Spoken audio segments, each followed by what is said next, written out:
call me a god.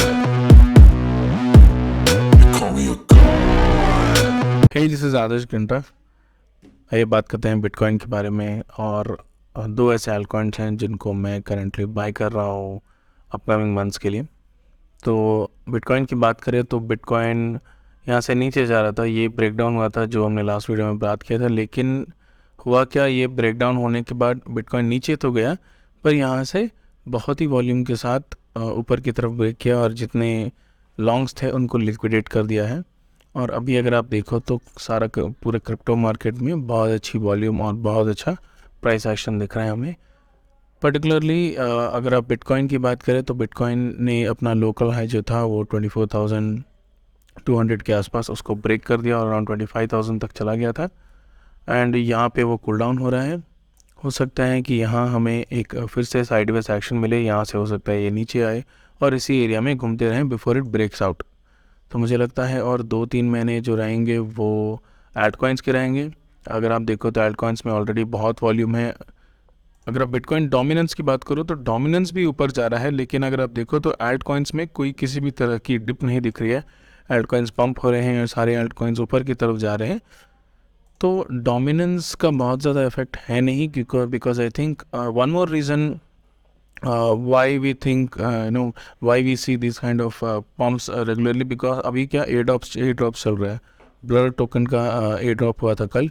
तो होता क्या है, जब एयर ड्रॉप्स होता है तो लोग जिस कॉइन का एयर ड्रॉप होता है उनको बेचते हैं बिकॉज टू बुक प्रॉफिट।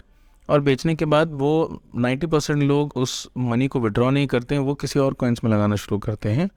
तो आई थिंक अराउंड $300 मिलियन के आसपास जो एयर ड्रॉप था वो ब्लर टोकन का था।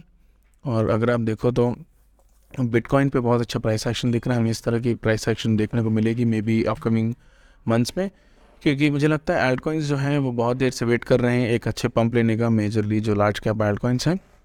तो अगर आप इथेरियम की बात करो, इथेरियम में भी बहुत ज़्यादा पंप नहीं देखने को मिला है। इथेरियम अभी भी वेट कर रहा है एक हायर प्राइस पे।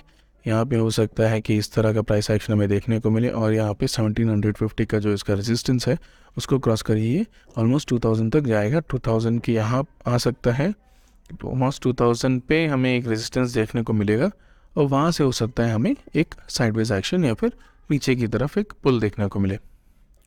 और बात करें कॉइन्स जिन पे आप थोड़ी नज़र रख सकते हो, one is Matic. Because Matic का जो ZK EVM लॉन्च है वो होने वाला है 27 मार्च को।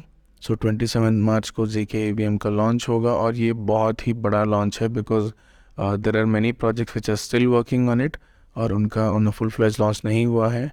एक कंपटीटर जो पॉलीगॉन ZK EVM का है वो है ZK Sync, but ZK rollup और ZK EVM बहुत डिफरेंट है। But I think because last time हमने देखा था कि यूनिस्वैप और सुशी स्वैप में ये हुआ था कि सुशी स्वैप ने पहले अपना टोकन लॉन्च कर दिया था और यूनिस्वैप के पास टोकन नहीं था, लेकिन इमीडिएटली यूनिस्वैप ने भी अपना टोकन लॉन्च किया बिकॉज लोग बहुत ज़्यादा सुशी स्वैप की तरफ जा रहे थे और सुशी स्वैप यूनिस्वैप का वॉल्यूम अपनी तरफ एब्जॉर्व कर रहा था। तो सिमिलरली यही होगा। अगर आप पॉलीगॉन की बात करो तो पॉलीगॉन में बहुत ज़्यादा ट्रांजैक्शंस होते हैं।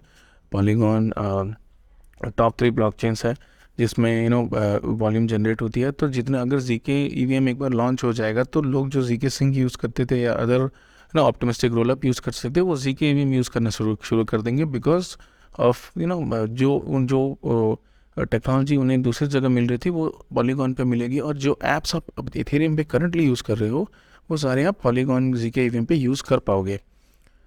तो इससे होगा क्या, बाकी जो कॉम्पिटिटर्स है उसका जो वॉल्यूम है वो बहुत कम हो जाएगा। तो आई थिंक ZK Sync जो है वो अपना टोकन जल्दी ही लॉन्च करेगा बिकॉज ऑफ दिस न्यूज़। तो ये एक कॉइन मैंने बाई करके रखा है। आई थिंक येस्टरडे मैंने बाई किया था अराउंड 1.28 के आसपास और मैं इनको इसको होल्ड करूँगा मे बी मार्च 15-16 के आसपास, एक महीने होल्ड करूँगा और वहाँ पे मैं इनको प्रॉफिट अगर हुआ तो मैं उसको बेच दूँगा। और एक कॉइन जो मैं करंटली होल्ड कर रहा हूँ वो है लीडो फाइनेंस बिकॉज इथेरियम का शंघाई अपडेट आने वाला है और जितने भी स्टेक इथेरियम में वो जब अनलॉक होंगे तो I am expecting ludo finance पे बहुत सारे इथेरियम स्टेक होंगे। तो इससे इसकी वैल्यू बढ़ेगी और रेवेन्यू बढ़ेगा which will initially give a price pump. So around $3 to $4 के आसपास मैं एक्सपेक्ट कर रहा हूँ कि मार्च में इसका भी प्राइस होगा। और एक इन्वेस्टमेंट जो मैंने किया है रिसेंट डेज में वो है लेंस प्रोटोकॉल। लेंस प्रोटोकॉल मैंने एक प्रोफाइल बाई किया है। I think I bought it around $95, $94 to $95 के आसपास मैंने बाई किया था। बिकॉज लेंस प्रोटोकॉल की भी जो एयर ड्रॉप है वो आने वाली है। हमें इनके ओनर से बहुत सारी हिंट मिली है कि हम एयर ड्रॉप करने वाले हैं। इवन कॉइनबेस में ये लेंस प्रोफाइल का जो एक लेंस कॉइन का जो प्रोफाइल था वो ऐड हुआ था, लेकिन इन्होंने उसके बाद रिमूव कर दिया। और इस पर भी अगर आप देखो तो प्राइस बहुत एग्रेसिवली ऊपर की तरफ जा रही है। अगर आप देखो तो प्राइस, इसका जो प्राइस था वो ऑलमोस्ट $4 के आसपास था। उसके बाद धीरे धीरे करके इस पर जो वॉल्यूम है वो बहुत ज़्यादा होने लगा। आई थिंक 3 दिन पहले ये अराउंड $90-95 $85 के आसपास मिल रहा था। अब ये 160-170 के आसपास चल रहा है और आई एम एक्सपेक्टिंग ये और भी ऊपर जाएगा, अराउंड 250 के आसपास जाएगा ये before the air drop actually is announced. तो और दूसरे कॉइन्स की बात करें तो light coin is still looking good.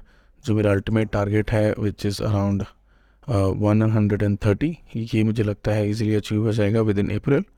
उसके बाद अगर आप दूसरे कॉइन्स की बात करो तो एथेरियम क्लासिक है। एथेरियम क्लासिक इज़ जस्ट डल, बहुत ज़्यादा वॉल्यूम नहीं है।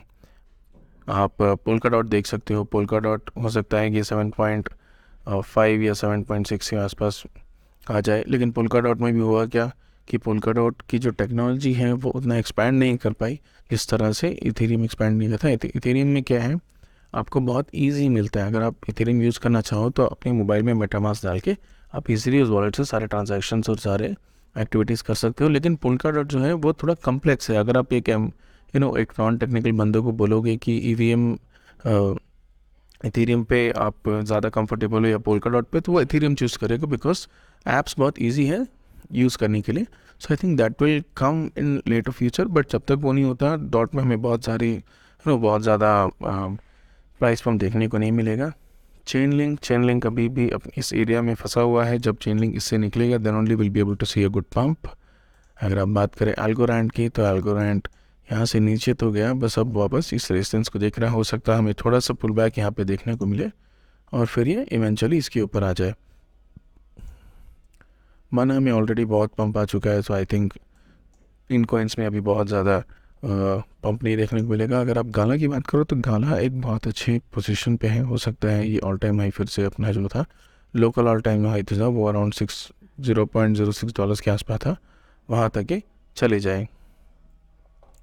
And canto is also at a good support. यहाँ पे मैंने कैंटो थोड़े से परचेज़ की थी और मैंने आई थिंक 56 के आसपास इसे सेल कर दिया था। तो देखते हैं guys, currently I hold Matic and Lido aggressively.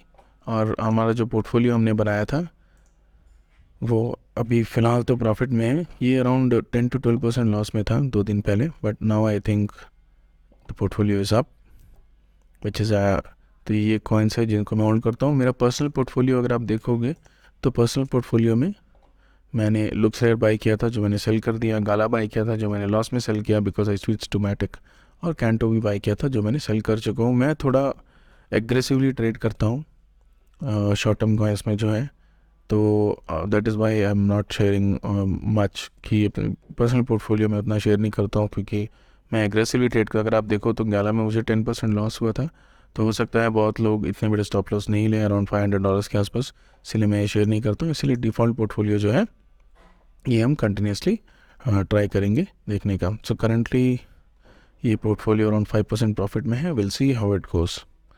Thank you, मिलते हैं अगले वीडियो में।